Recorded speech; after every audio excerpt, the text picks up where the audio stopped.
Shalom Jemaat LCC. Suaranya kurang kencang, kayaknya kurang semangat pagi ini.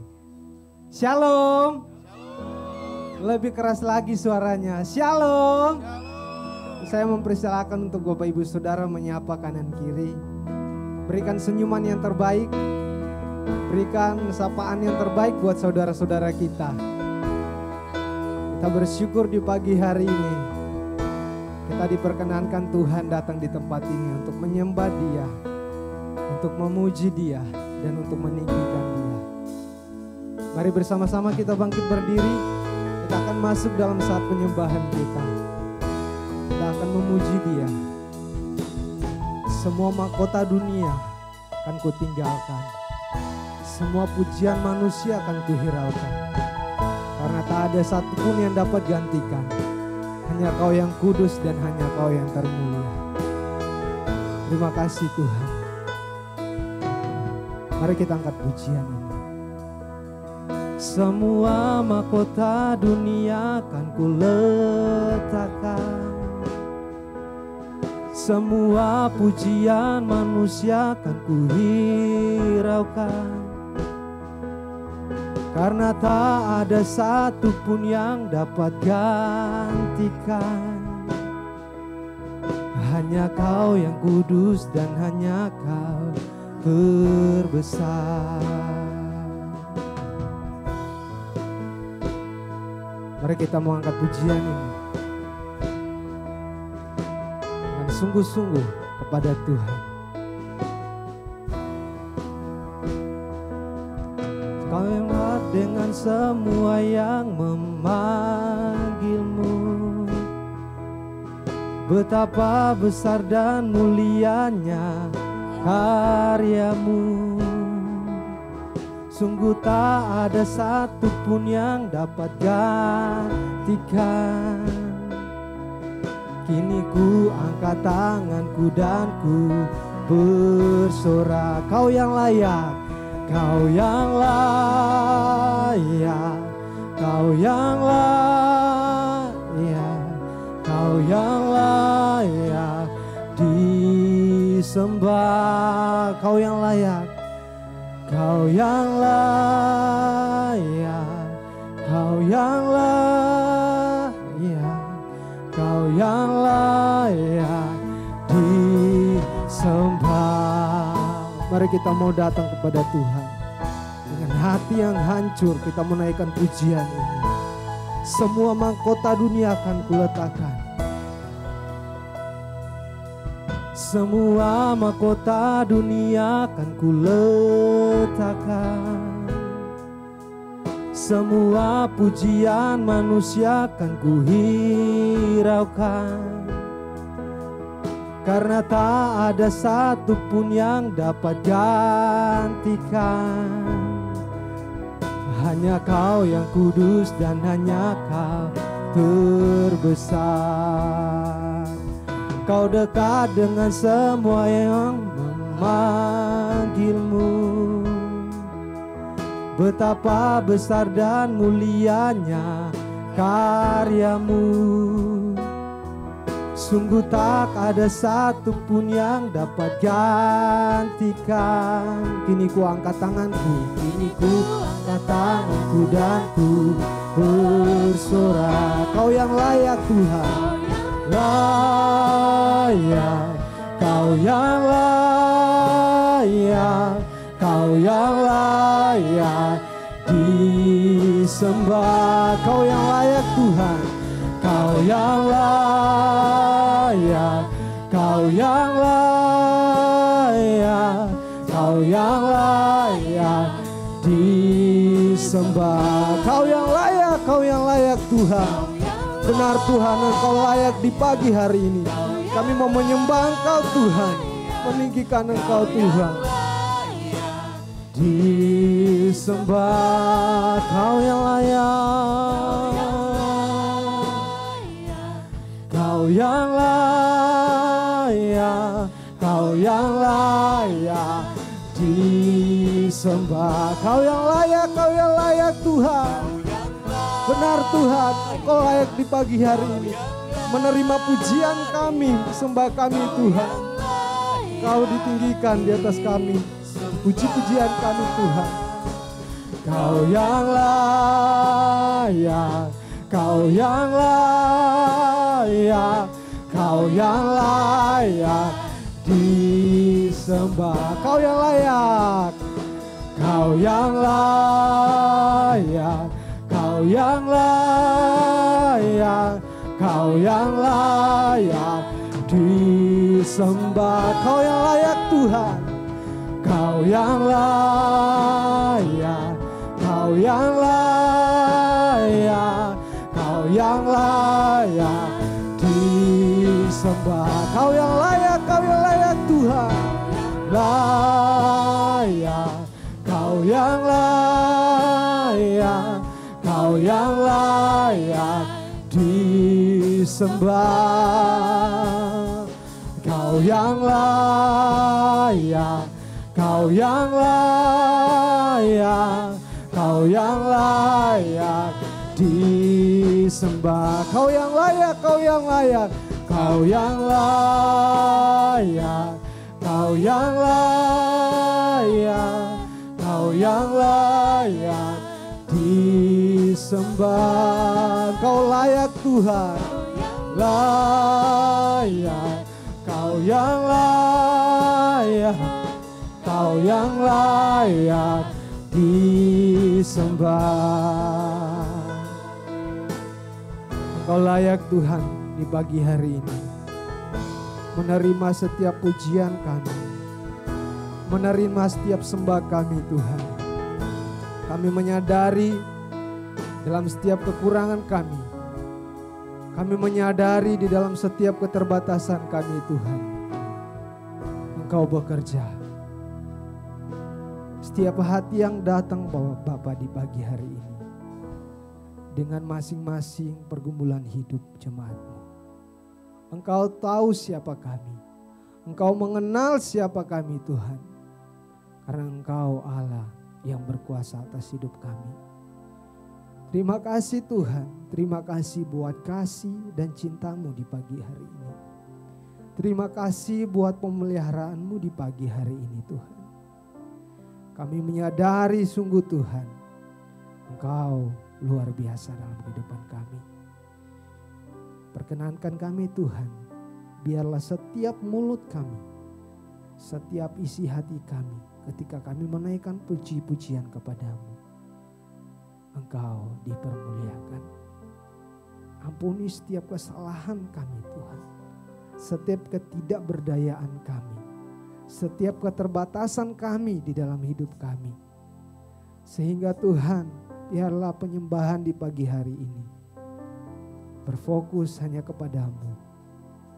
Dan kami mau meninggikan Engkau Tuhan di pagi hari ini. Terima kasih Tuhan. Di dalam nama Tuhan Yesus Kristus, kami telah berdoa dan bersyukur kepadamu. Haleluya. Amin. Luar biasa. Masih kuat berdiri buat memuji menyembah Tuhan, amin. Yang benar. Masih kuat buat memuji menyembah Tuhan. Coba kasih tos dong kanan kiri kanannya. Katakan Tuhan Yesus baik.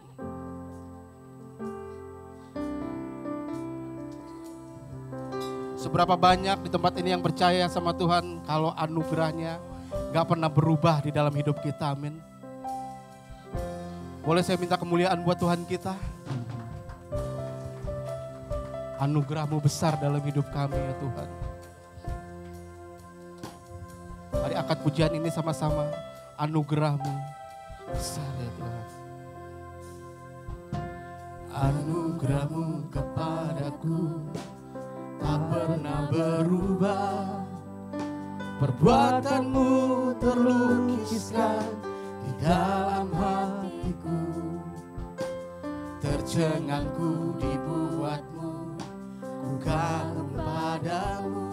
Tak ada hal di hidupku yang luput. Kau indah, Kau mulia ya Tuhan. Kau mulia, tiada seperti-Mu. Ku ingin hidupku menyenangkan-Mu.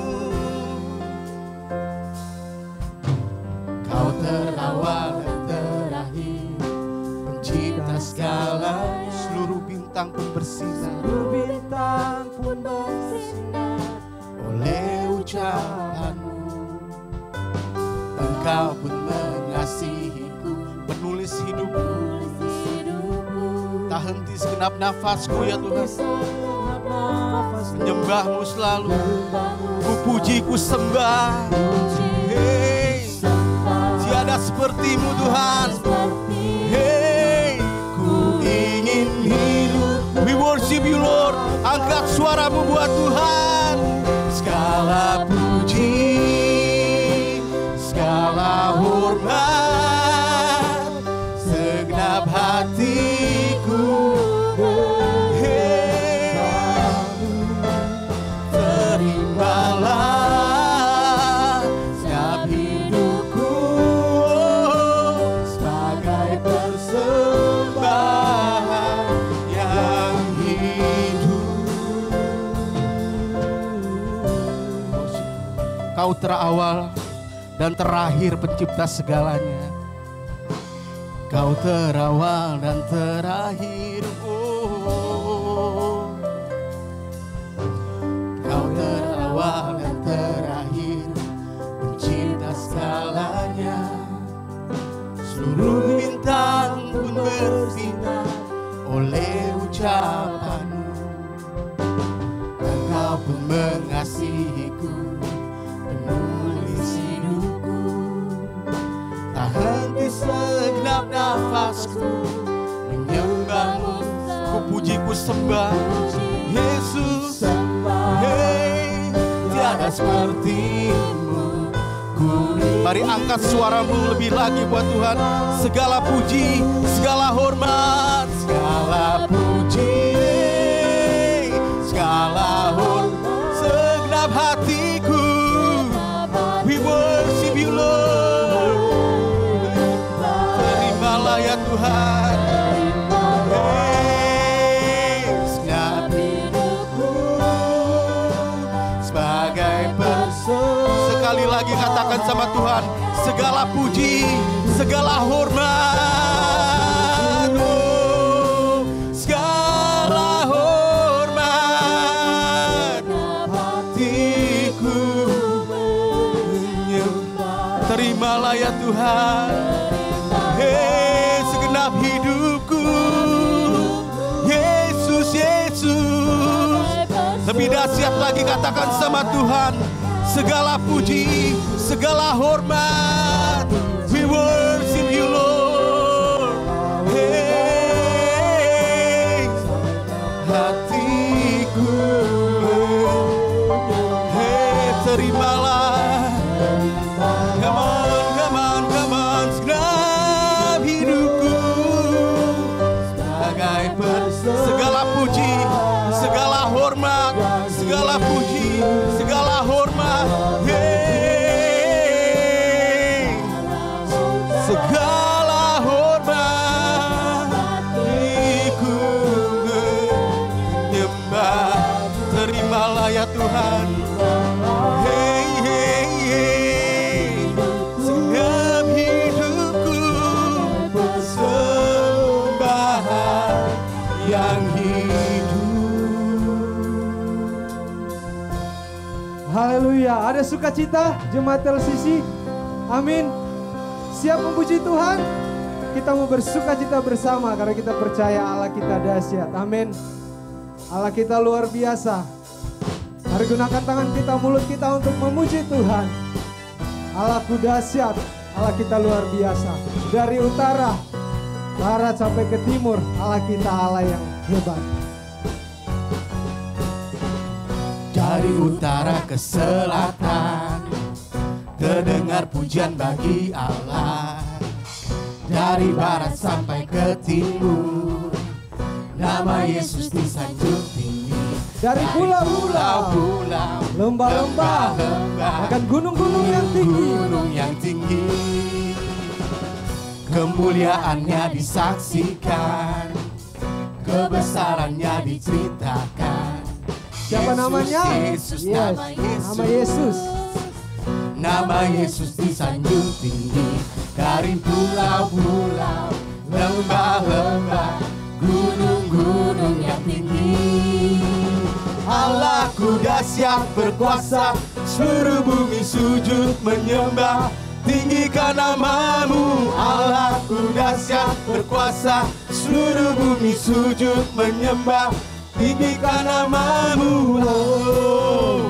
Kita mengangkat pujian ini lebih lagi dengan sukacita. Allah kita dahsyat, Allah kita luar biasa, dari utara ke selatan. Dengar pujian bagi Allah kita. Dari utara ke selatan, terdengar pujian bagi Allah. Dari barat sampai ke timur, nama Yesus disanjung tinggi. Dari pulau-pulau, lembah-lembah, gunung-gunung yang tinggi, kemuliaannya disaksikan, kebesarannya diceritakan. Yesus, Yesus, nama Yesus, nama Yesus disanjung tinggi. Dari pulau-pulau, lembah-lembah, gunung-gunung yang tinggi. Allahku dahsyat berkuasa, seluruh bumi sujud menyembah. Tinggikan namamu. Allahku dahsyat berkuasa, seluruh bumi sujud menyembah. Tinggikan namamu. Allahku dahsyat berkuasa, seluruh bumi sujud menyembah. Tinggikan namamu. Allahku dahsyat. Amin, haleluya. Allah kita dahsyat, Allah kita luar biasa.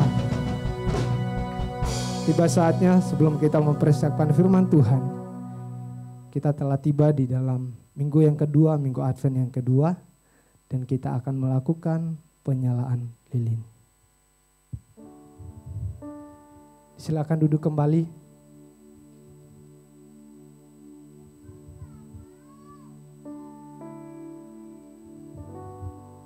Saat ini kita sudah memasuki minggu Advent yang kedua.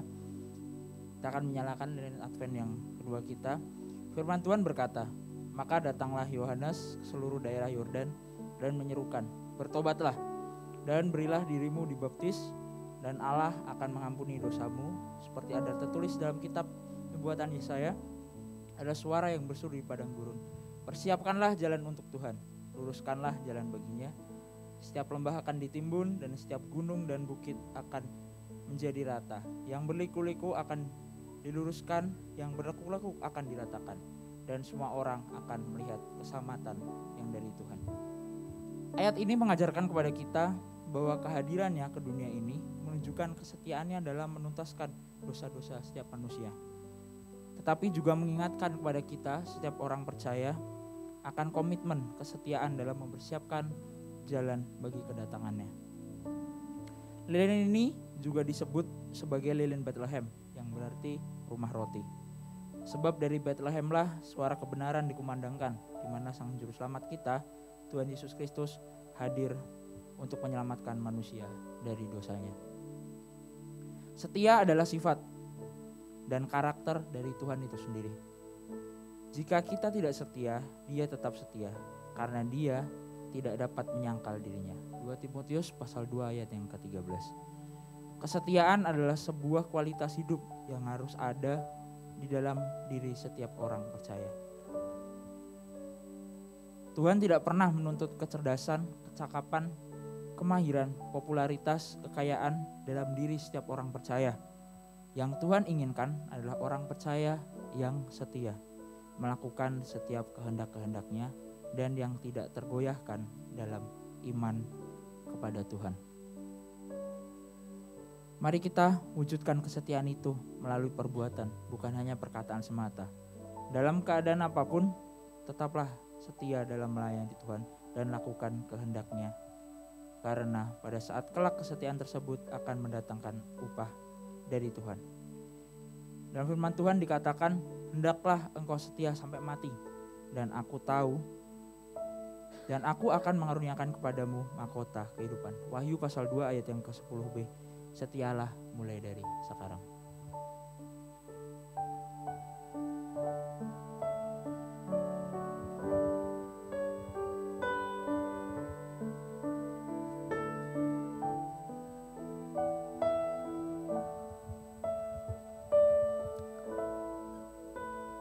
Mari bersama-sama kita mengambil komitmen untuk setia kepada Tuhan.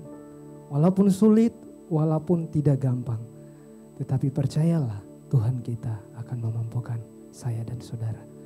Mari bersama-sama kita akan mempersiapkan hati kita, pikiran kita untuk menyambut firman Tuhan yang akan disampaikan oleh Pastor Muksin. Mengangkat dengan satu pujian, pribadi yang mengenal hatiku. Hanya Engkau pribadi mengenal setiap kami Tuhan. Tiada yang tersembunyi bagi Engkau. Seluruh hidup kami Engkau tahu. Seperti rusa yang haus.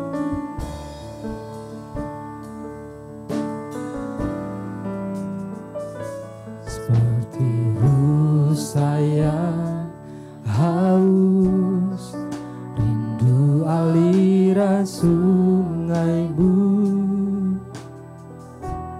Hatiku tak tahan menunggu-Mu Tuhan. Hatiku tak tahan menunggu-Mu.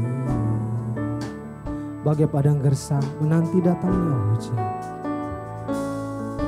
Bagai padang gersang menanti datangnya hujan. Begitupun jiwa kami Tuhan, begitupun jiwaku Tuhan. Hanya Engkau, hanya Engkau pribadi yang mengenal hatiku. Tiada yang tersembunyi bagi-Mu. Seluruh isi hatiku Kau tahu, dan bawaku. Mari saya persilakan jemaat untuk bangkit berdiri. Lebih dekat lagi padamu, tinggal dalam indahnya dekapan kasih-Mu. Mari kita angkat pujian ini sekali lagi untuk mempersiapkan diri kita menyambut firman Tuhan. Seperti rusa yang haus, rindu aliran sungai-Mu.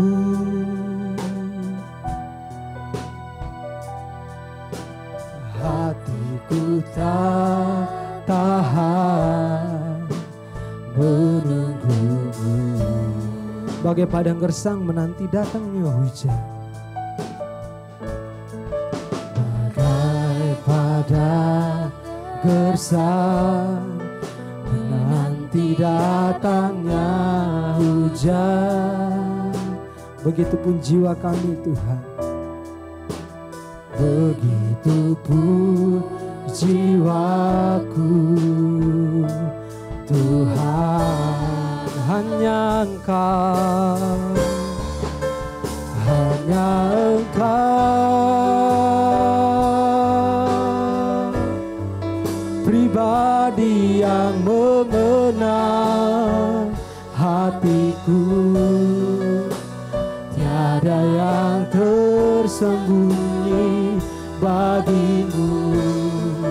Seluruh isi hatiku Kau tahu, dan bawaku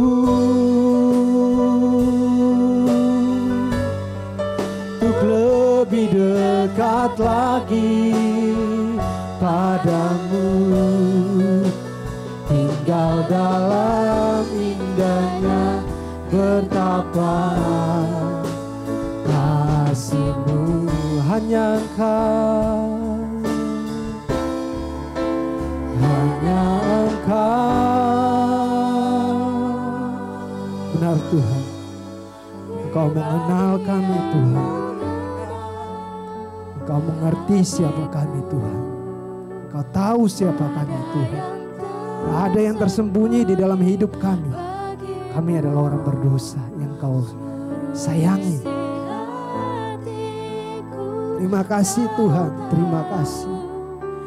Dan bawaku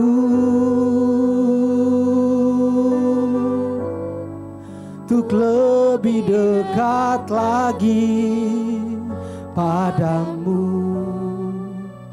tinggal dalam indahnya dekapan kasih-Mu, tinggal dalam indahnya dekapan kasih-Mu, tinggal dalam indahnya dekapan kasih-Mu. Silakan Pastor. Mari anak-anak maju ke depan, kita akan berdoa untuk pindah ke kelas kita. Oh, ada yang mau tiup lilin, katanya lilin ulang tahun itu. Siapa yang ulang tahun sih minggu ini? Oh, Wen. Wen ulang tahun yang keberapa? Wen tahu gak sih ulang tahun? Ulang tahun keberapa? Oh, he doesn't know. Kedua. Iya, senang sekali melihat anak-anak bertumbuh bukan secara jasmani, tapi secara rohani mereka berkenalan dengan Tuhan, mengenal Tuhan lebih dalam. Kita akan mendoakan mereka. Mari anak-anak kita berdoa. Ditaruh dulu itunya. Simpan dulu, kita berdoa dulu ya. Ayo kita berdoa. Lipat tangannya, lipat tangannya. Lipat tangannya, tutup matanya. Kita berdoa ya. Kita berdoa. Tuhan Yesus, terima kasih. Kami bersyukur anak-anak ini datang kepada Tuhan. Seperti kata Tuhan, biarkanlah mereka datang kepada Tuhan dan Tuhan akan memberkati mereka. Karena itu berkatilah mereka, berikan pertumbuhan rohani kepada mereka. Berkati kami sebagai orang tua, biarlah kami dapat penuh hikmat mendidik anak-anak kami di jalan Tuhan. Bapa, terima kasih. Kami berdoa dan bersyukur dalam nama Tuhan Yesus. Amin. Ya, silakan.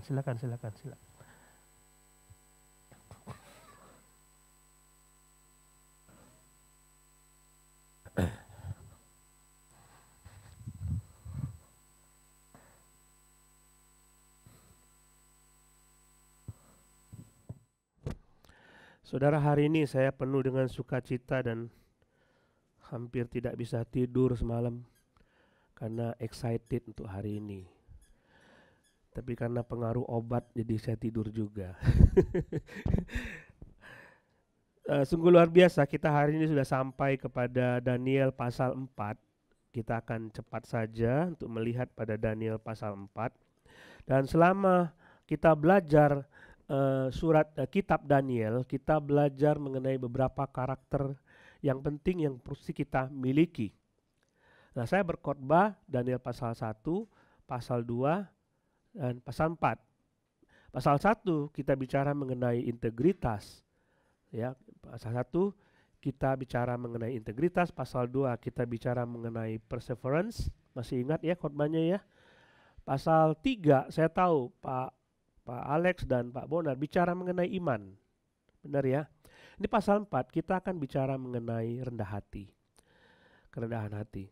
Karena ini penting sekali supaya kita mengerti keinginan Tuhan dalam hidup kita.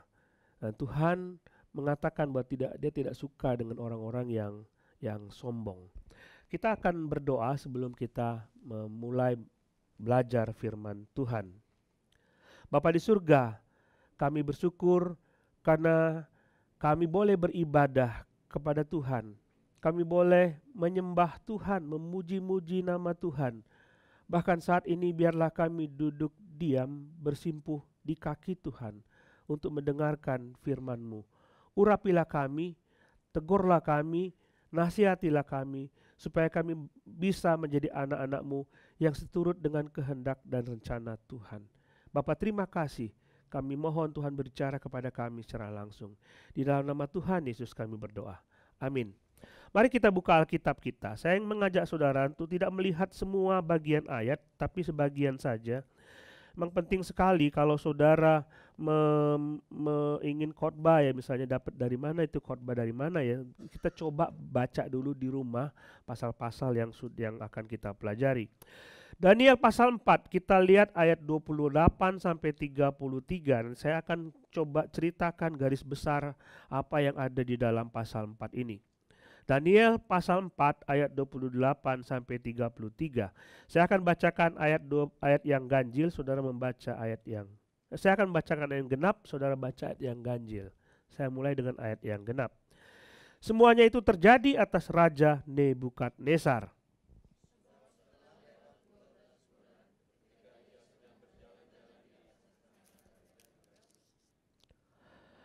Berkatalah raja, bukankah itu Babel yang besar itu, yang dengan kekuatan kuasaku untuk kemuliaan kebesaranku telah kubangun menjadi kota kerajaan?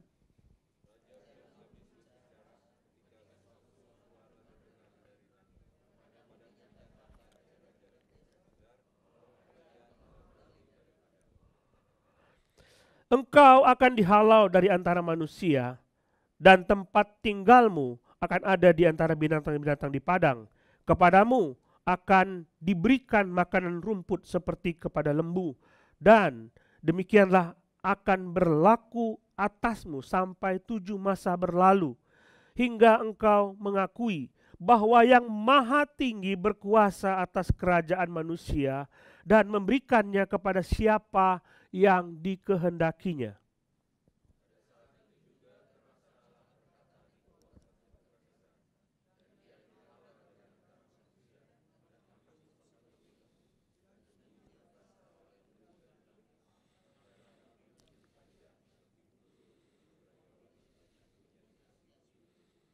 Wah, itu mengerikan ya. Nah, kita belajar mengenai kerendahan hati. Rendah hati itu apa? Saya coba cari di kamus dan saya dapatkan begini. Rendah hati adalah sikap di mana Anda tidak memiliki kepentingan tertentu yang membuat Anda merasa lebih baik dari orang lain. Tidak sombong. Perhatikan, ada koma di dalam kamus itu, tidak sombong. Berarti itu lawan kata dari sombong. Rendah hati lawan kata dari sombong. Ini bukan rendah diri. Kalau rendah diri orang minder. Beda ya. Rendah diri itu minder. Rendah hati itu menempatkan dirinya pada posisi yang sebenarnya. Tidak membual, tidak mengada-ngada, tidak menyombongkan diri. Dan dalam kamus juga disebutkan mengenai apa yang disebut dengan sombong. Sombong adalah membual. Ingat, membual adalah bohong. Jadi sebenarnya apa yang ada pada dirinya dia besar-besarkan atau memiliki rasa bangga yang berlebihan. Sehingga seorang yang terus-menerus bicara tentang pencapaiannya sendiri. Kalau dia ngomong, dia selalu bicara aku. Aku ini begini, aku ini.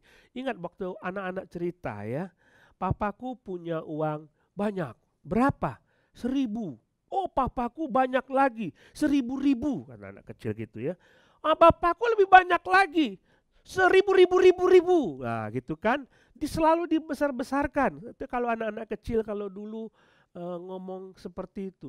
Wah, papaku 1.000.000. Nah gitu kan, selalu dibesar-besarkan. Kita kan seperti anak kecil itu kadang-kadang.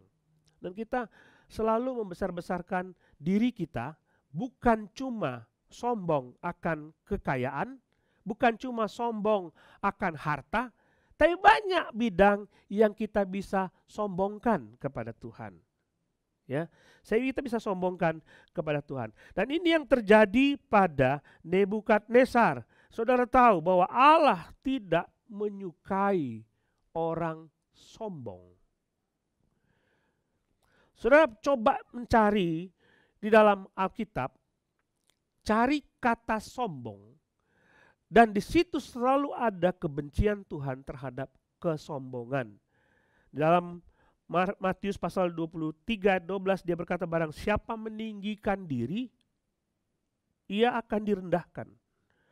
Barang siapa merendahkan diri, ia akan ditinggikan. Gini maksud saya, kalau saudara, Tuhan mengatakan aku berhak merendahkan seseorang, aku juga berkuasa untuk meninggikan seseorang. Kalau kamu membual dengan kesombonganmu, aku bisa rendahkan kau. Tapi begitu engkau sederhana dalam hidupmu, aku bisa mengangkat engkau.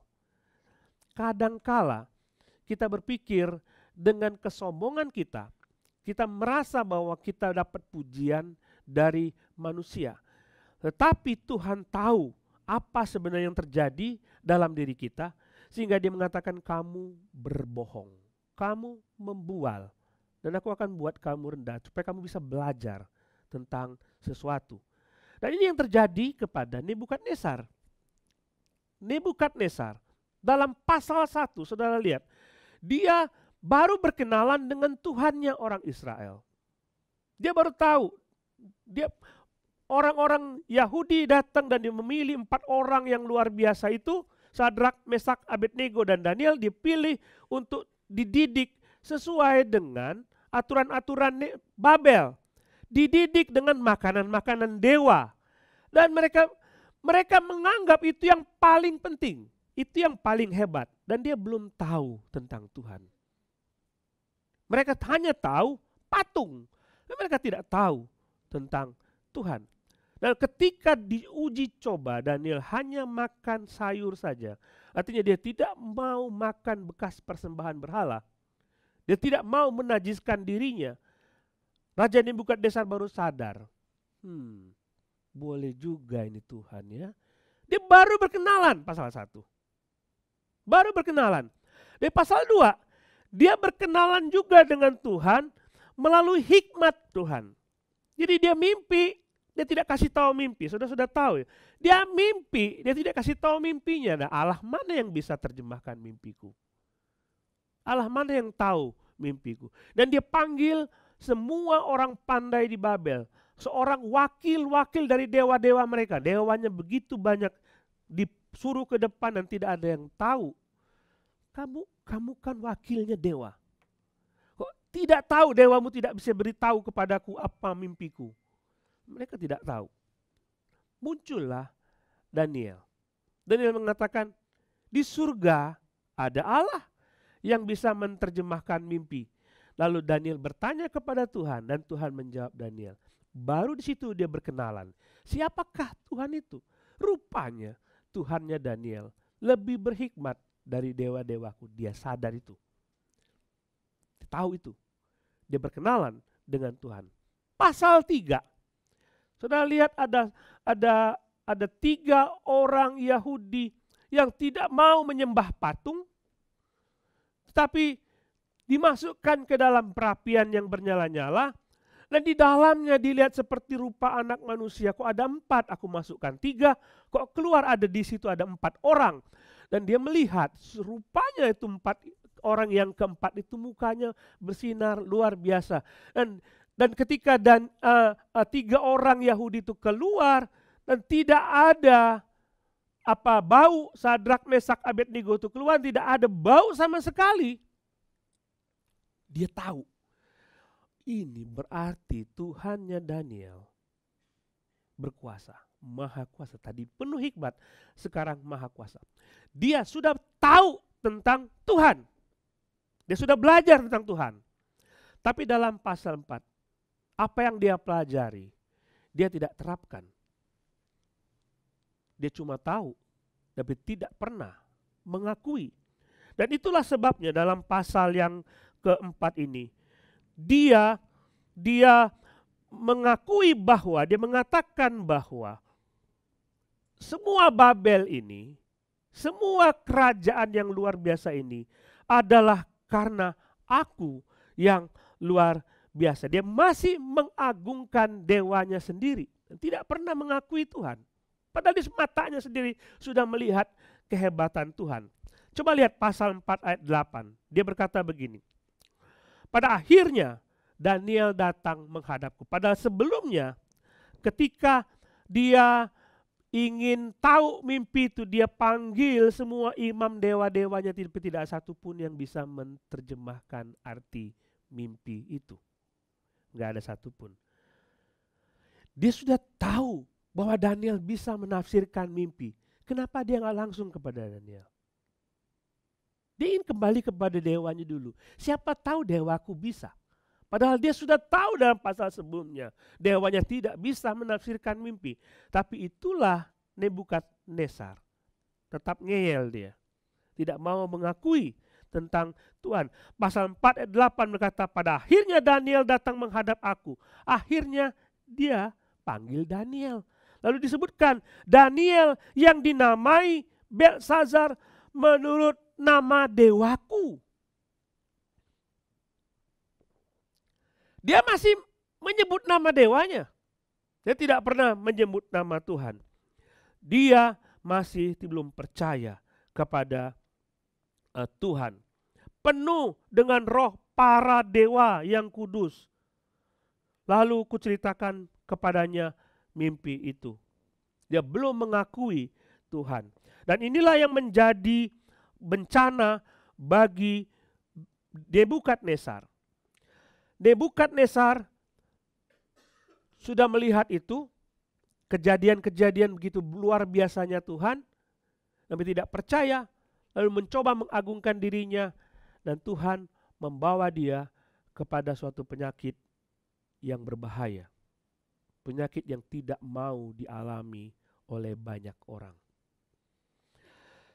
Saudara, kalau kita belajar dari sini, kita akan belajar bahwa kadangkala Tuhan memberikan kepada kita banyak sekali pengalaman. Dan pengalaman itu mestinya kita punya cara kita mencerna setiap pengalaman itu. Oh, mestinya begini. Saya akan taat kepada apa yang Tuhan katakan. Kita semua punya pengalaman bersama dengan Tuhan.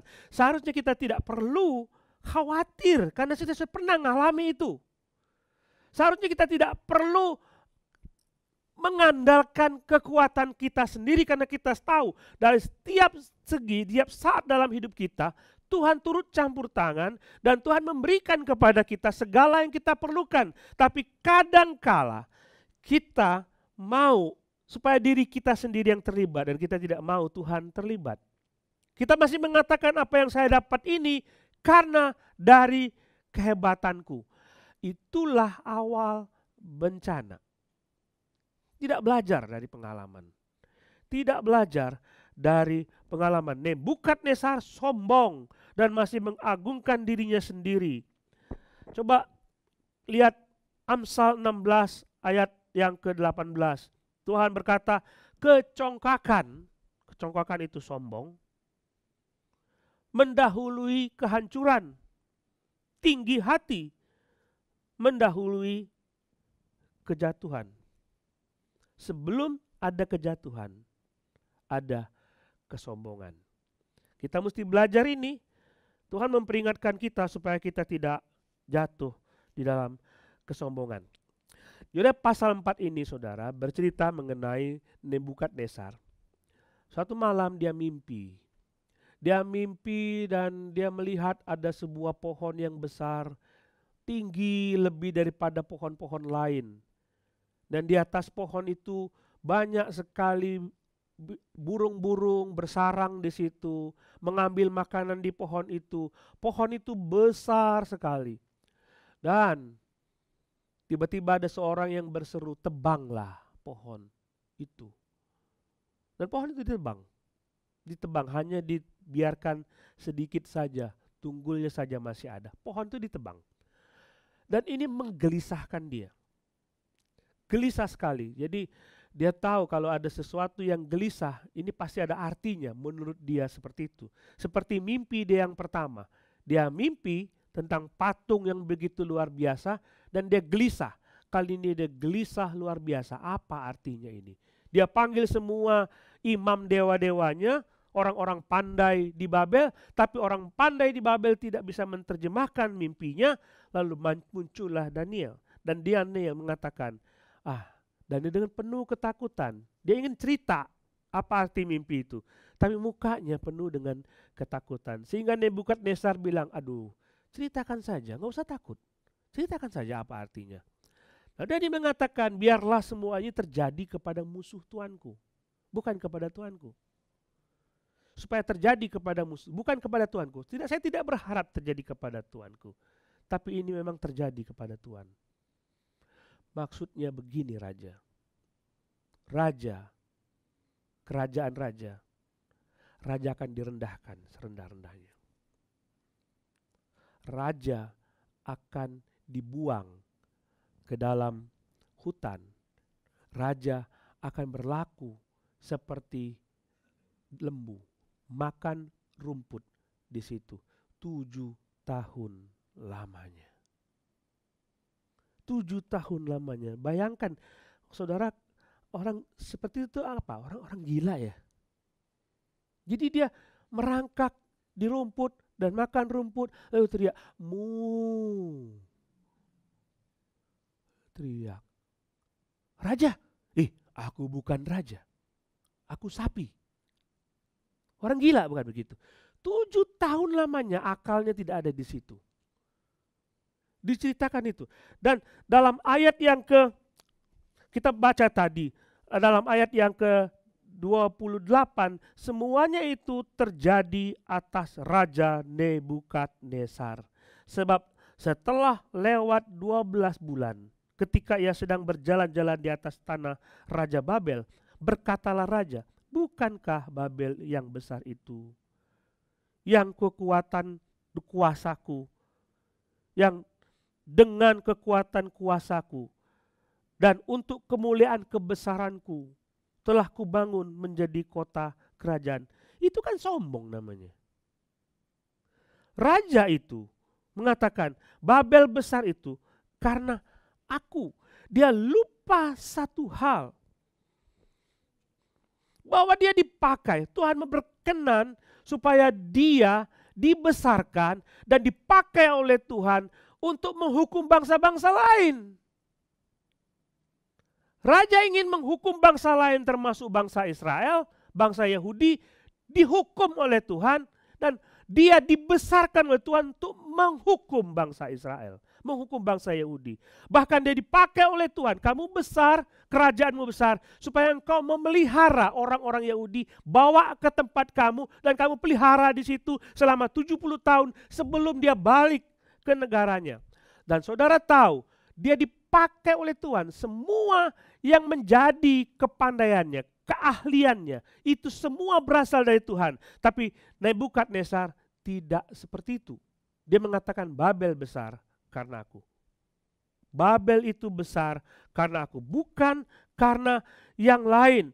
Dia tidak mau mengatakan itu karena Tuhan. Padahal dia sudah belajar dari pasal 1, pasal 2, pasal 3. Dia sudah belajar tentang Tuhan. 12 tahun, 12 bulan setelah mimpi itu terjadilah dia menjadi gila. Saudara,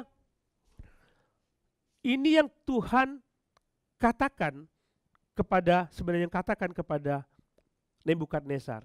Kamu itu raja, kamu sudah lihat bagaimana aku bertindak, bagaimana aku berbuat, bagaimana aku melakukan segala sesuatu bagi bangsamu, tapi kamu tidak belajar dari situ, masih mengakui bahwa engkau adalah yang melakukan semuanya itu. Setelah kejadian itu, setelah kejadian semua, baru dia mengakui. Coba lihat ayat 36.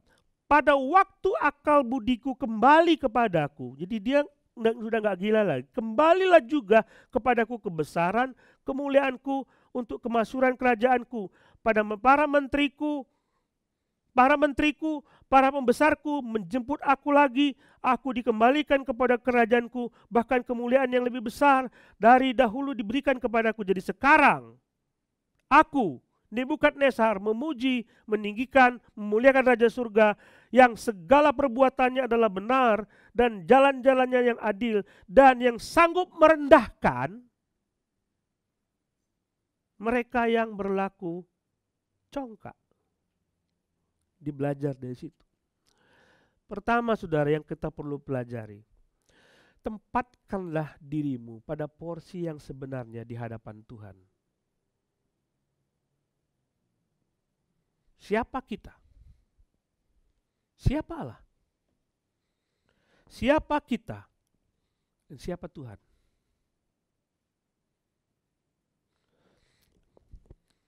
Dia itu pencipta segalanya.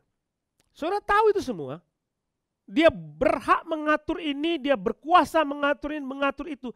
Tapi kita kadang-kadang sombong di hadapan Tuhan dan berkuasa untuk mengatur Tuhan. Itulah yang disebut dengan kesombongan. Kita merasa lebih hebat dari segala-galanya. Nebukadnezar, dia tidak belajar. Dia tahu hikmat Tuhan, dia tahu Allah berkuasa, tapi dia melawan Tuhan. Dia melawan Tuhan. Jadi kesombongan dia membuat dia lebih tinggi dari Tuhan. Merasa lebih tinggi dari Tuhan. Ini semua karena aku. Dan Tuhan berkenan untuk merendahkan dia. So, setiap orang kita punya potensi untuk sombong, gak peduli siapa orangnya. Termasuk saya. Kita punya potensi untuk sombong. Kita bisa menyombongkan harta kita. Kita bisa menyombongkan mobil kita, rumah kita. Tapi kadangkala kita juga menyombongkan ilmu kita, kepandaian kita, karir kita. Bahkan kita menyombongkan keluarga kita. Anak-anak saya jauh lebih baik daripada anak-anakmu. Kita menyombongkan apa yang kita punya. Bahkan ada orang yang tidak punya apa-apa pun mau menyombongkan dirinya. Ada kan kalau kayak gitu kan? Pura-pura punya sesuatu. Kita punya potensi untuk sombong. Saya ingat pada waktu saya pergi ke sebuah daerah, saya kunjungan penginjilan ke daerah Medan, dan di situ saya kunjungan seorang bapak, dan dia saya ajak ke gereja. Ayo Pak, ke gereja. Nggak pernah ke gereja karena bapak ini nggak pernah ke gereja, karena saya tahu itu rumahnya itu orang Kristen, itu nggak pernah ke gereja. Saya ajak dia, ya Pak, ke gereja. Oh dia, bapak siapa masih muda? Lihat saya ini udah tua, rambut putih, keriput. Bukan itu ya maksudnya. Rambutnya putih, emang dia udah tua. Bapak tahu, waktu saya lahir, Alkitab tuh di kepala saya. Jadi biasalah orang tuh lahir, baby baru lahir taruh Alkitab taruh di atas kepala gitu. Nggak tahu apa maksudnya itu. Dia, kelihatannya suci atau dijaga lah gitu ya. Bayi sudah taruh. Dan saya sudah baca Alkitab ini Pak, udah puluhan kali. Dari Kejadian sampai Wahyu.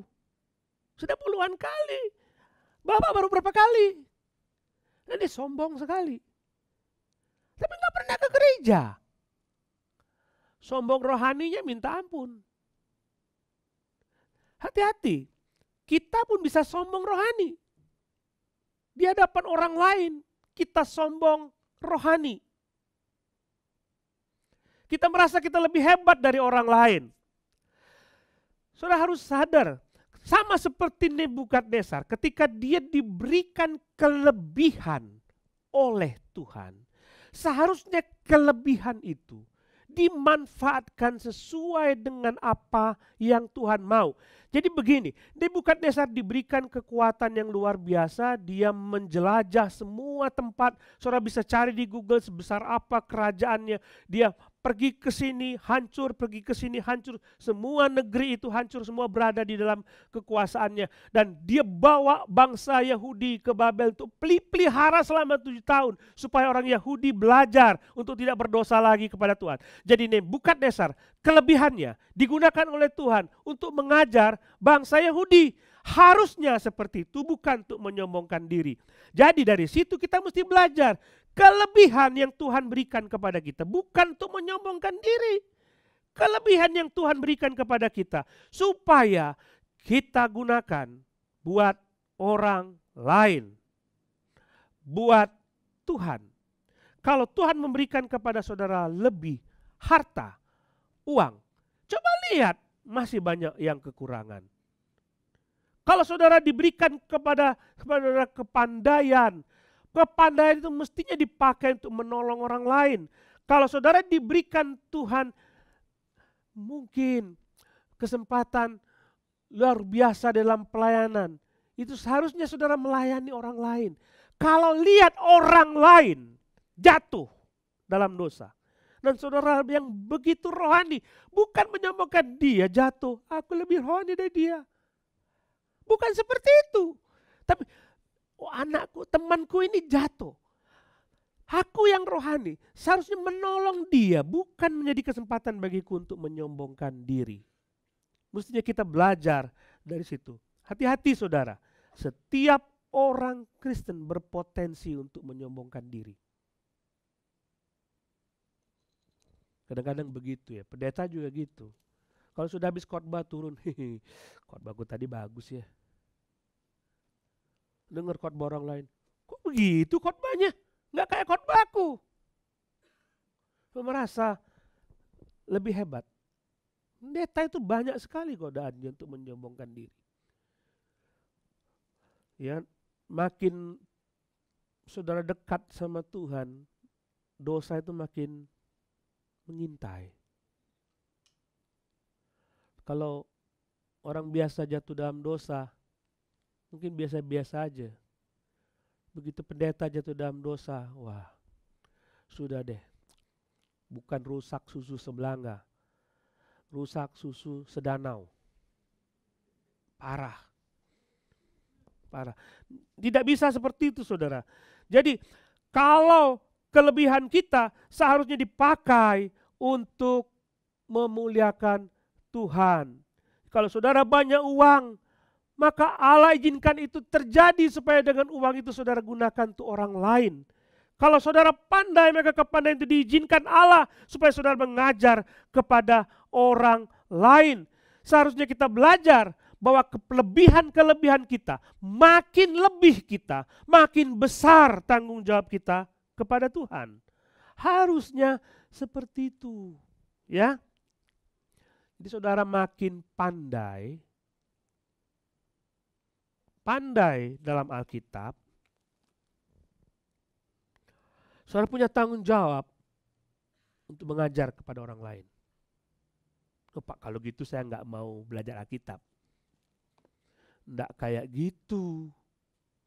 Tuhan juga bilang, hendaklah kamu bertumbuh.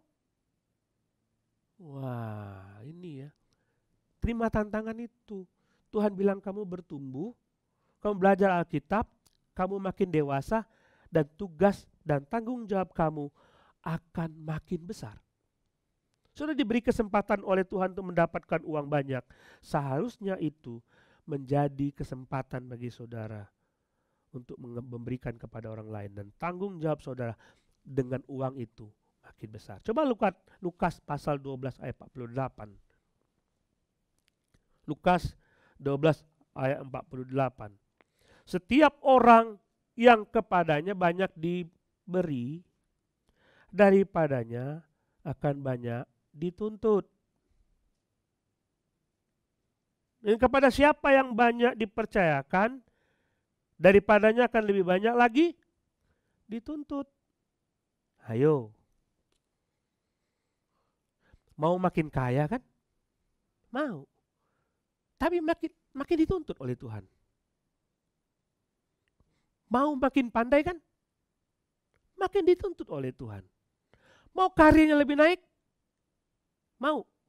Tapi makin dituntut oleh Tuhan. Lebih lagi dituntut oleh Tuhan. Jangan sekali-kali menganggap apa yang kita punya karena kehebatan kita. Semua diberikan oleh Tuhan. Sekali lagi saudara, kita semua rentan terhadap kesombongan. Gini aja deh di gereja, kita membandingkan pelayanan kita dan pelayanan orang. Aku sudah bisa gini loh, kamu bisa apa? Oh, enggak ada di sini. Enggak ada di sini ya, sini baik-baik semua. Ayolah, jangan pernah membanding-bandingkan. Kemudian kita lihat kejadian berikutnya. Kejadian berikutnya di dalam Daniel pasal 4 ayat 31. Raja belum habis bicara. Jadi dia ngomong, dia membanggakan dirinya bahwa dia hebat. Dia belum habis bicara. Ini menarik, luar biasa. Ketika suatu suara terdengar dari langit, kepadamu dinyatakan, ya jadi Nebukadnezar, bahwa kerajaanmu telah beralih daripadamu. Engkau akan dihalau dari antara manusia, dan tempat tinggalmu akan ada di antara binatang-binatang di padang. Kepadamu akan diberikan makan rumput seperti kepada lembu. Dan demikianlah akan berlaku atasmu sampai 7 masa berlalu, 7 tahun. Hingga engkau mengakui bahwa yang maha tinggi berkuasa atas kerajaan manusia dan memberikannya kepada siapa yang dikehendakinya. Maka saat itu juga terlaksanalah perkataan itu atas Nebukadnezar, dan ia dihalau dari antara manusia dan makan rumput seperti lembu, dan tubuhnya basah oleh embun dari langit sampai rambutnya menjadi panjang seperti bulu burung Raja Wali, dan kukunya seperti kuku burung. Ini yang terjadi kepada Nebukadnezar. Dia menjadi gila. Dia menjadi gila. Dalam istilah medis ada yang disebut dengan istilah boantropi. Sudah baru dengar itu? Boantropi adalah sebuah penyakit di mana seorang merasa bahwa dirinya lembu. Boantropi adalah salah satu penyakit yang dihindari oleh manusia. Jadi ada orang yang suka makan rumput dan dia disebut penyakit boantropi syndrome. Ada next slide, coba lihat. Nanti saudara cari di Google, ini penyakit kejiwaan. Ini penyakit kejiwaan. Dan ketika kita cari boantropi, saudara akan ketemu dengan nama Nebukadnezar. Menarik sekali. Karena orang-orang dari psikolog mencoba mengkaitkan Nebukadnezar, walaupun mereka tidak percaya kepada Tuhan, mereka sudah baca itu Nebukadnezar. Seperti lembu, berarti sudah ada sejak zaman dulu. Saya tidak mau mengaitkan apakah Nebukadnezar sakit boantropi atau tidak.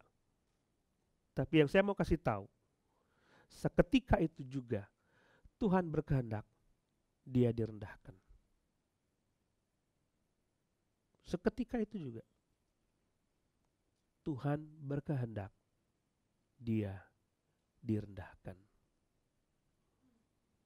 Hati-hati. Setiap kesombongan kita akan diganjar oleh Tuhan. Kok Tuhan kejam? No. Dia mau kita belajar sesuatu. Bukan kejam. Karena kalau kita tidak direndahkan, kita tidak belajar tentang sesuatu. Kita tidak belajar tentang Allah. Kita tidak pernah menghormati Allah. Tidak pernah. Waktu saya bekerja di perusahaan, di lembaga di Amerika, sebanyak sekali dapat uang, dan saya merasa bahwa saya tidak bisa melepaskan diri dari uang itu. Dan saya bilang kepada Tuhan, Tuhan aku tidak mau, aku percaya kepada aku tidak percaya kepada Tuhan. Bukannya gini, saya percaya, saya orang yang percaya kepada Tuhan sebenarnya pada waktu itu. Saya percaya sebenarnya bahwa Tuhan pelihara hidup saya. Lalu Tuhan bilang, kalau kamu sanggup mengatakan bahwa kamu percaya bahwa aku bisa pelihara kamu bisa nggak lepas semua itu dan meninggalkan semua itu dan menjadi pendeta? Saya bilang, no. Diuji kan gitu kan. Kamu percaya nggak bahwa aku sanggup pelihara kamu? Kata Tuhan. Aku percaya Tuhan. Semua orang Kristen pasti ngomong begitu. Aku percaya Tuhan pasti sanggup pelihara aku. Aku tidak akan kekurangan. Aku yakin itu. Oke. Kalau gitu, tinggalkan semua pekerjaanmu, berhenti. Tinggalkan dan ikut aku. Nah, disitulah persoalan muncul. Kamu percaya nggak kepada Tuhan? Tapi ya itulah, saya taat kepada Tuhan dan saya tinggalkan semua.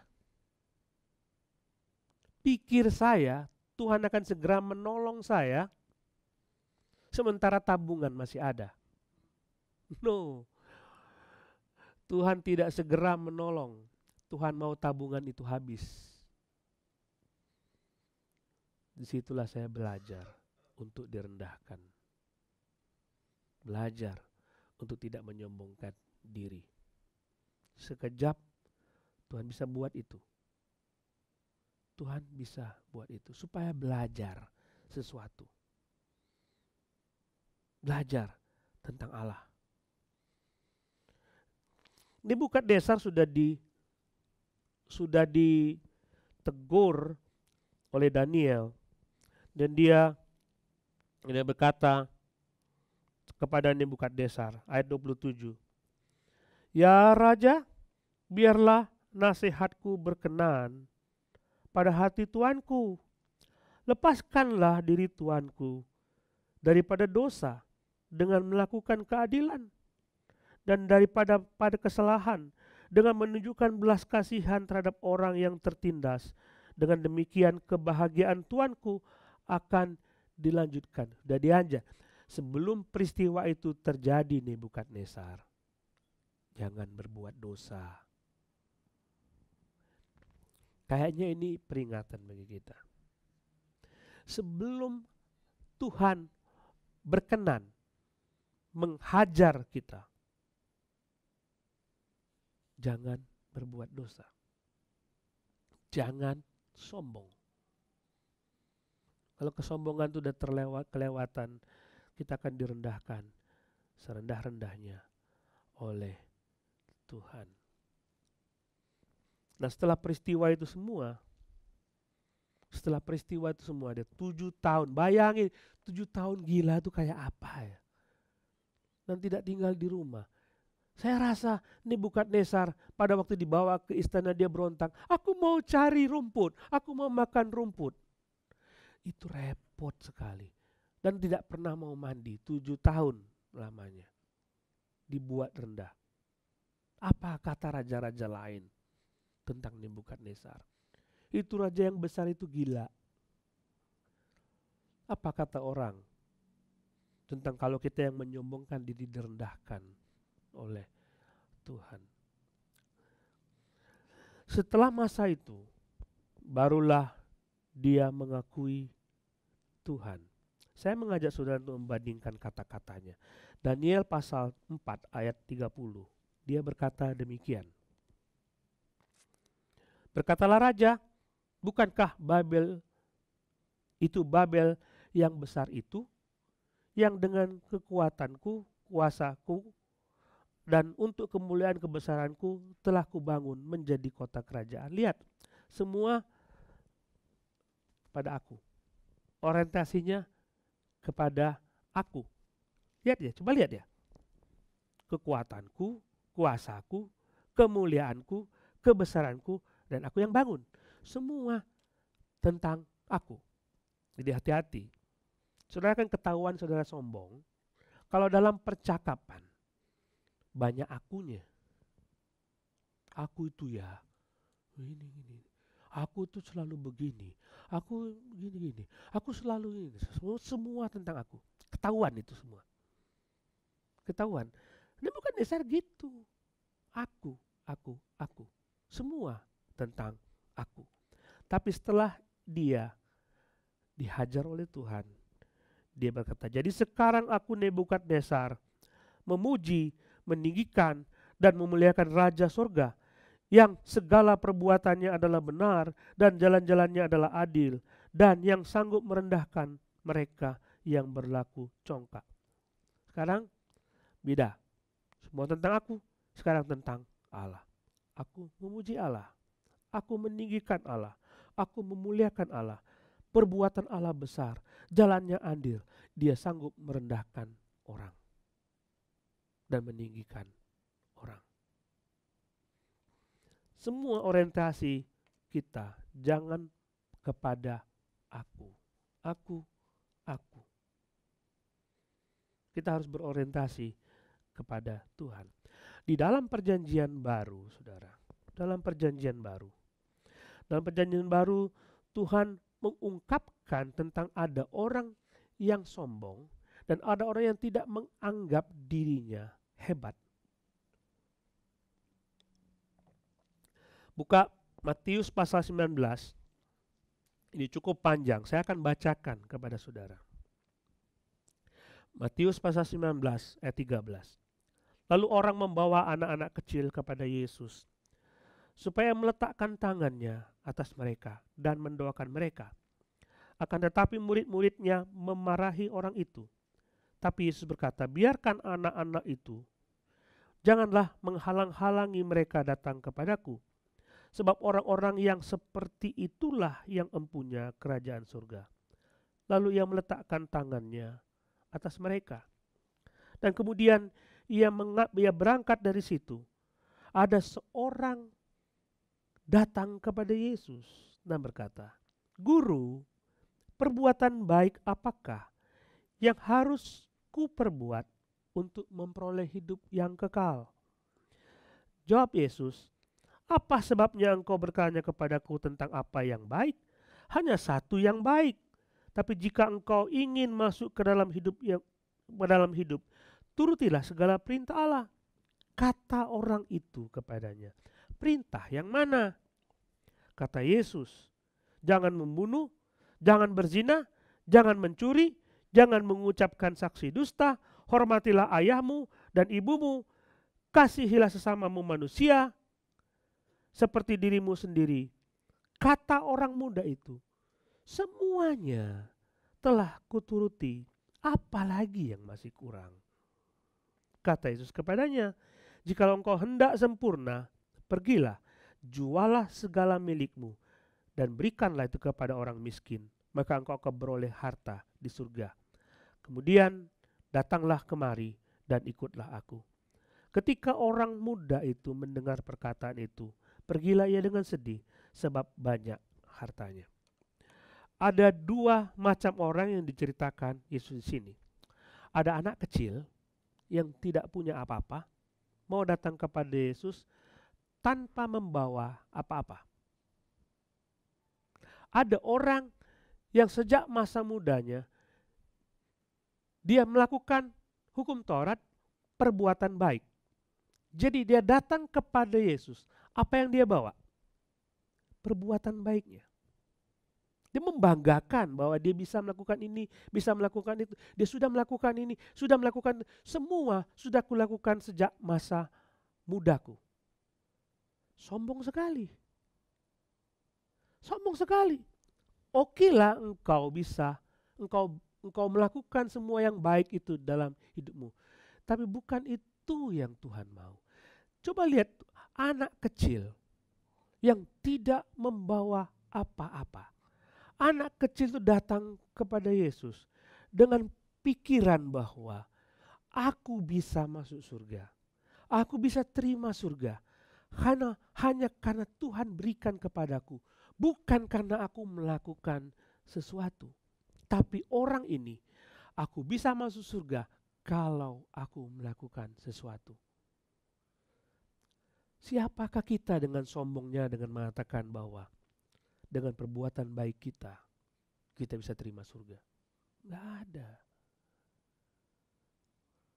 Surga itu hanya Tuhan. Hanya Yesus yang mampu memberi. Sama seperti Nebukadnezar. Aku. Semuanya sudah kulakukan sejak masa kecilku. Dengan sombongnya banyak orang mengatakan, aku nanti akan ditimbang dan perbuatanku akan perbuatan baikku akan lebih banyak. Sombong. Akan direndahkan oleh Tuhan. Cerita ini, perjanjian baru, ketika Yesus menceritakan anak kecil dan orang yang kaya ini, dan cerita Nebukadnezar yang menyombongkan diri. Ada cerita di mana kita seharusnya merendahkan diri kita, menaruh semua yang kita miliki, dan hanya berserah kepada Tuhan, menjadi seorang anak kecil, datang kepada Tuhan. Tuhan, aku tidak bisa ke surga kalau bukan Tuhan yang memberikan. Aku tidak bisa berbuat apa-apa. Aku hanya butuh Engkau datang kepadaku, menyelamatkan aku, menjadi anakmu. Aku bisa terima surga hanya karena Engkau yang mampu memberi. Aku tidak bisa mengusahakan surga. Ngerti ya? Kalau saudara sudah percaya kepada Yesus, menyerahkan hidupmu kepada Yesus, saudara melihat apa yang lebih dari hidupmu. Saudara harus belajar bertanggung jawab saudara lebih. Saudara harus belajar bahwa kelebihanmu seharusnya mencukupkan orang-orang yang kurang. Kalau saudara belum percaya kepada Yesus, saudara tidak bisa mengatakan dengan perbuatan baik aku bisa masuk surga.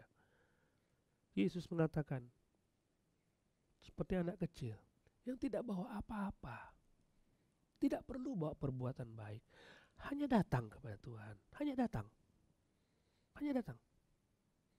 dan Dia akan menyelamatkan engkau. Mari kita berdoa.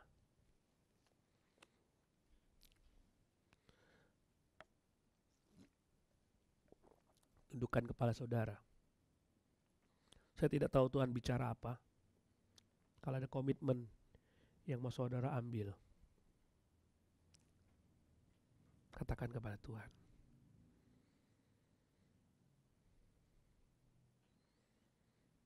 Silakan berdoa.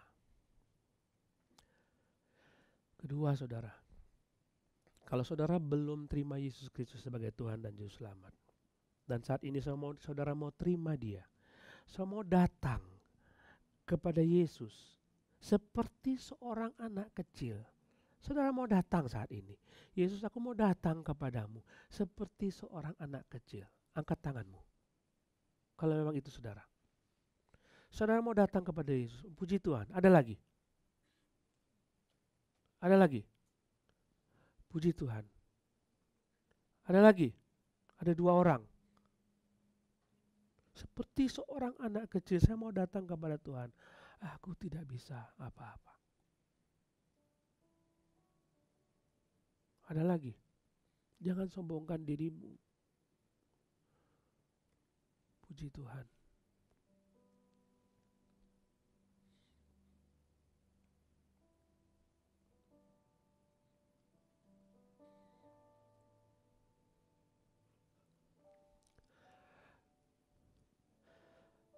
Saya mau saudara yang mengangkat tangan tadi, tundukkan kepalamu, lipat tanganmu, berdoa. Ulangi kata-kata saya dalam hati saudara.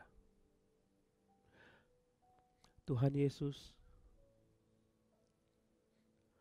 aku mengakui aku orang berdosa. Aku tidak mampu dengan perbuatan baikku, dengan amalku, untuk menerima surga. Aku berdosa. Karena itu Tuhan, terimalah aku sebagai anak-Mu. Aku mau menjadikan Yesus sebagai Tuhan dan Juru Selamatku. Masuklah Tuhan ke dalam hatiku dan terimalah aku sebagai anak-Mu. Terima kasih Tuhan Yesus. Amin. Mari kita berdiri, kita nyanyikan lagu ini.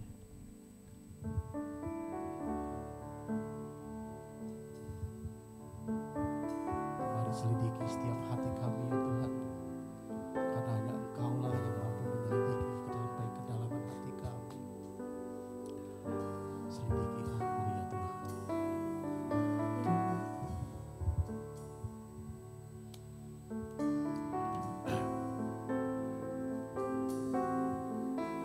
Pujian ini sama-sama. Selidiki aku ya Tuhan. Selidiki aku, lihat hatiku, apakah ku sungguh mengasihimu, Yesus, Kau yang Maha Tahu dan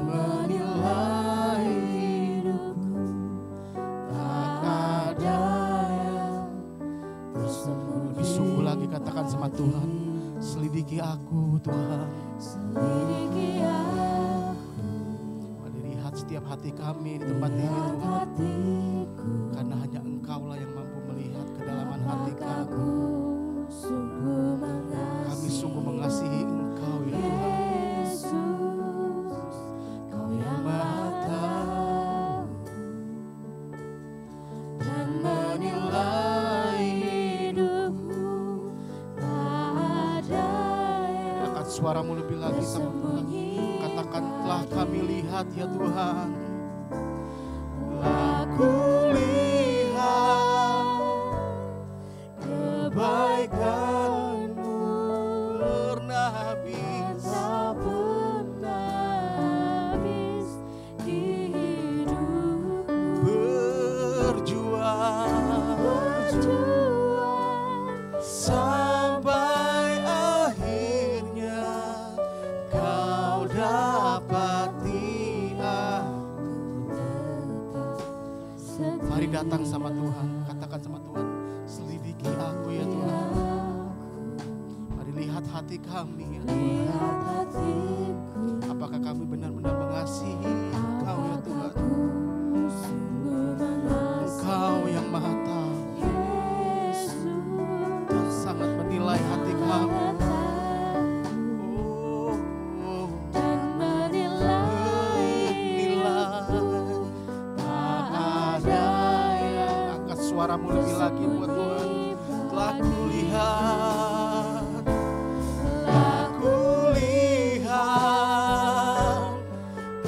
kebaikan-Mu yang tak pernah habis di hidupku. Berjuang sampai akhirnya Kau dapati. Telah kulihat kebaikan-Mu Tuhan.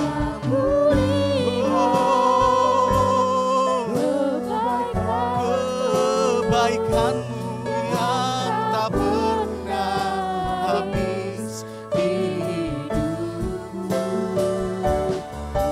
Berjuang.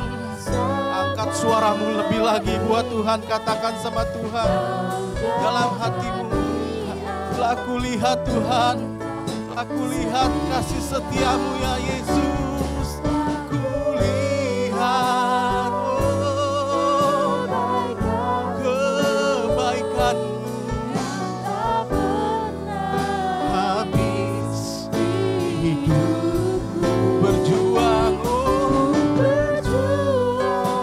sampai akhirnya Kau dapati aku tetap setia, dapati aku tetap setia. Kau dapati kami ya Tuhan. Kau dapati aku. Tetap setia. Silakan duduk saudara.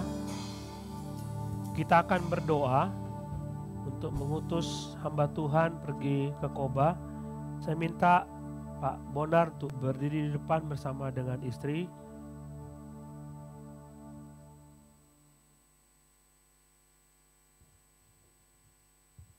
Sudah kita akan mendoakan mereka. Mereka adalah hamba Tuhan yang telah menyerahkan hidup mereka sepenuh waktu untuk dipakai oleh Tuhan. Tanpa doa, tidak mungkin mereka bisa berhasil. Mereka akan berangkat nanti sekitar tanggal 15 Desember dan akan melayani di Koba. Kita akan terus menolong mereka, mendoakan mereka dan memberikan dorongan, kekuatan kepada mereka. Saya minta Pastor Alex dan Pak Aswin untuk maju ke depan untuk membantu saya dalam mendoakan.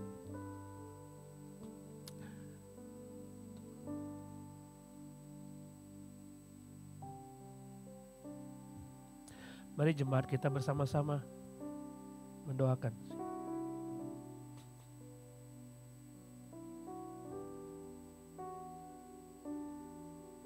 Bapa di surga, di hadapan kami ada anak-anak-Mu, Pak Bonar dan Bu Eva, sepasang suami istri yang telah Tuhan tentukan untuk menjadi hamba-Mu. Hamba-Mu berdoa Bapa, mereka terpanggil melayani Tuhan di tempat yang baru. Kami berdoa, berikan hikmat Tuhan, berikan kekuatan dari Engkau. Tuhan akan menolong di saat-saat susah dalam pelayanan, di saat-saat dia menghadapi kesulitan, dia menghadapi domba-domba yang mungkin tidak menyenangkan. Namun Tuhan kiranya memberikan kekuatan kepada mereka. Bapa di surga, kami tahu hamba-Mu banyak sekali kekurangan. Karena itu bekali dengan hikmat dari Tuhan. Supaya dia bisa melakukan, memutuskan segala sesuatu. Seperti Tuhan menolong mereka. Kami berdoa, berikanlah hikmat kepada mereka. Kalau hari ini ada banyak pergumulan dalam hati mereka, Tuhan mendengarkan pergumulan itu. Tuhan menjawab pergumulan itu. Tuhan berikan kelepasan terhadap pergumulan itu. Terima kasih Bapa. Sekali lagi biarlah Tuhan memberkati mereka. Dan juga jemaat di Koba. Tuhan berkati mereka. Kami rindu biarlah tempat di sana bisa dimuliakan, membesarkan nama Tuhan, mengenal Tuhan. Bapak terima kasih. Sekali lagi Bapak berkatilah kedua anak-Mu ini. Berkati mereka, beri kuasa kepada mereka. Hamba-Mu berdoa di dalam nama Tuhan Yesus. Amin.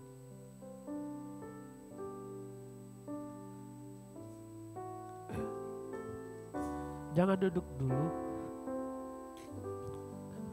Kok saya jadi nangis ya?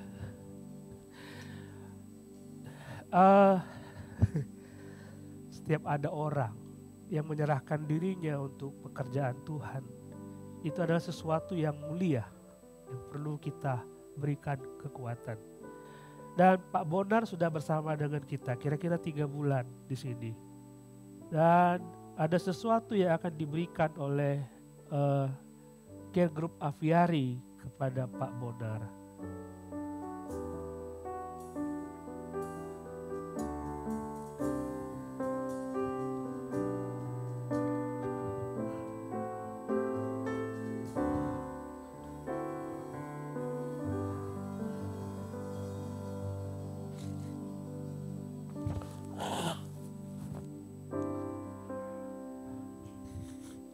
Tes.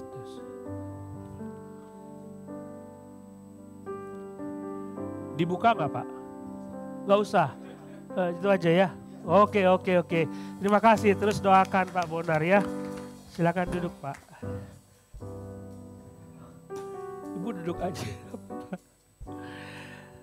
Oke. Saudara, kita akan memberikan persembahan, mari kita siapkan persembahan kita.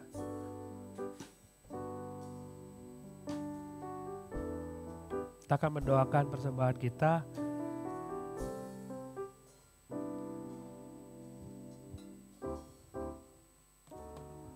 Mari kita berdoa bersama-sama.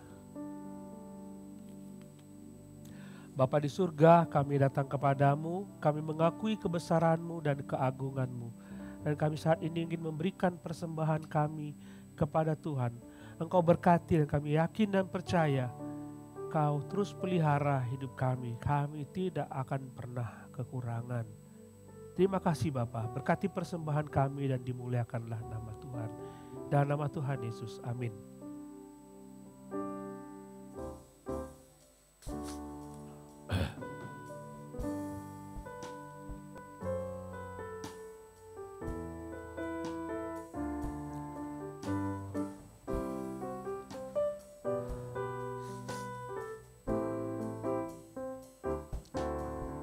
Kita bersyukur kemarin Ramai sekali Natal sekolah minggu di panti asuhan. Kita berterima kasih kepada Tuhan, biarlah Dia terus dimuliakan. Juga kita akan terus berdoa. Minggu depan anak-anak pemuda kita akan pergi ke Jogja. Udah hampir 40 orang ya Pak Aswin ya, luar biasa akan pergi ke Jogja. Mungkin jumlahnya akan berkurang di sini untuk ibadah, tapi kita bersyukur kita bisa belajar melayani bersama-sama. Kita akan doakan mereka untuk berangkat ke Jogja minggu depan. Jangan lupa tanggal 18 Desember kita ada Natal. Satu keluarga bawa satu keluarga yang baru. Bisa ya? Terima kasih. Satu keluarga bawa satu ya? Bisa ya? Bukan berarti yang tidak berkeluarga, Pak saya belum berkeluarga jadi tidak bawa apa-apa. Nah, bawa teman ya. Jadi satu keluarga bawa satu keluarga. Saya sudah kontak satu keluarga di lingkungan saya. Saya jalan-jalan bawa Pak ke gereja mana? Dia tanya, Bapak kemana? Saya ke gereja. Bapak mau ke gereja saya? Boleh Pak. Nanti Natal datang Pak ya. Oke datang. Dia akan bawa anak-anaknya datang. Saudara juga bawa ya. Target kita 300 ya. Kalau tidak datang 300 berarti salah kita tidak bawa orang gitu. Oke, kita berdiri bersama, kita mengakhiri ibadah kita. Bapak terima kasih. Kami bersyukur kepadamu untuk ibadah kami pagi ini. Kami berdoa kiranya Tuhan terus menolong kami dalam melakukan pekerjaan-pekerjaan yang Tuhan percayakan kepada kami. Berdoa supaya Tuhan menolong pemuda yang akan berangkat ke Jogja minggu depan. Hamba-Mu berdoa supaya perjalanan ke Jogja akan berlangsung dengan baik.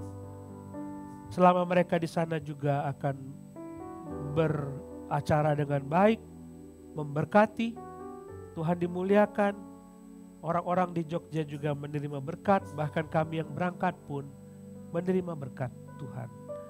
Tolonglah mereka untuk tiba kembali ke Bintaro dengan selamat.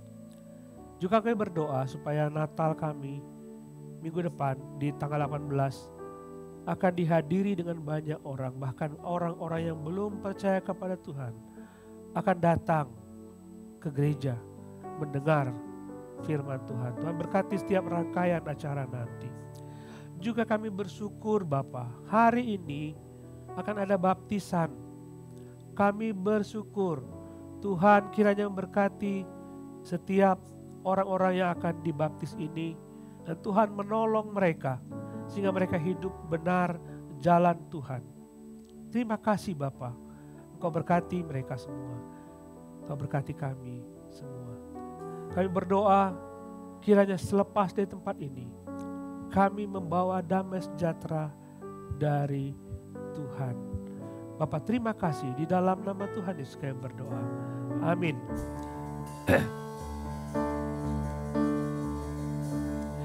Bentar dulu. Silakan duduk saudara. Saya ingin memperkenalkan, saya lupa orang-orang yang akan dibaptiskan hari ini. Silakan berdiri. Silakan berdiri. Ada Bu Anggi lagi, ada 5 orang. Anwar di depan, ada lagi. Yang mana yang lain? Oh sekolah minggu. Mana? Oh besar tapi tidak terlihat. Tepuk tangan buat mereka, tepuk tangan. Kita akan edakan jam 2. Jam 2 ya, jam 2 nanti. Kita setelah ibadah kebaktian kedua. Terima kasih Tuhan berkati. Mari kita berdiri, kita nyanyikan sebuah lagu sebelum mengakhiri ibadah.